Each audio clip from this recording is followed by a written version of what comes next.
dùn gan ni odò tí mo tún mú wá ó tún tàwọn lẹ́nu yọ ọlá olùhùn Mr. Funwontan ò jámọ́ láyà bí èpè jámọ́ láyà bí èpè mo tún dé bí mo ti ń dé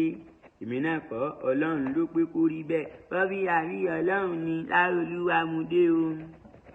ọláolúwa kọrin kọrin láyànfẹ́ kọrin kọrin ọmọ lójú olúwa o mo tún mọ̀mọ́ gbódù mi lóde wọ́n gbọ́ mi ní London wọ́n gbọ́ mi lamẹ́ríkà wọ́n gbọ́ mi ní Belgium wọ́n gbọ́ mi ní Russia wọ́n gbọ́ mi ní Washington wọ́n ń sọ pé láolú ló tún dé mo mọ̀ pé Ọlọ́run lókè ló ṣògo sínú ayé mi o.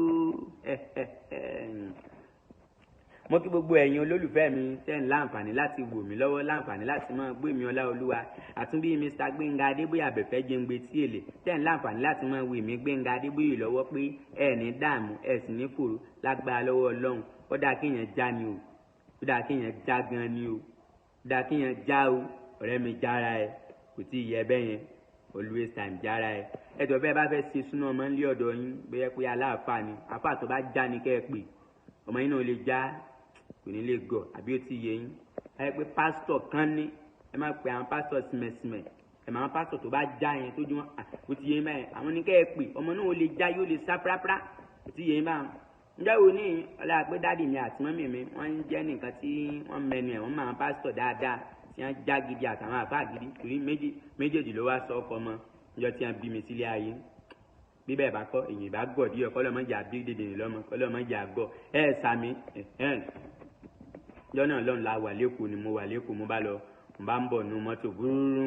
bàbá dé sáìdì ibì kan ìtọ̀ bá gbọ̀n mi mo ní kí n tọ̀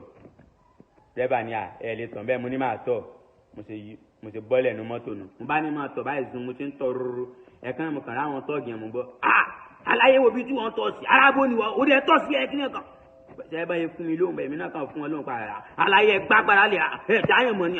rí mi ni mọ́ mi ni gbọ́ ara wa ni ara mu ni ara kan náà lájọ jẹ́ o ara kan náà lájọ jẹ́ o mọ̀ká bá ní dídìrín kan ni yóò ní ẹjọ́ Ìbàdàn mo ti ń bú ẹ ṣàánú mi wọ́n kàn gba sòkò tó ń di ẹ̀ ní àbí ó ti yẹ yín once again ladies and gentlemen I am Ọláolúwa olúwayé of general entertainment náà rí Ọlọ́run ló pé kó rí bẹ́ẹ̀ o Ọlọ́run ló fi mí jọba lórí gbogbo wọn àwọn kan láìkì mi àwọn kan sì láìkì mi rárá Ọlọ́run ní já dààmú Ọláolúwa náà ló ń kí yín káàkiri àgbáńláyé pé ẹ ṣeun níbi gbogbo tí ẹ ti láǹfààní láti wò mí ẹ máa bá mi ṣíà rẹ̀ kẹ́ máa kọ́mẹ́ǹtì lọ́nṣọ́ ẹ ní fòrò.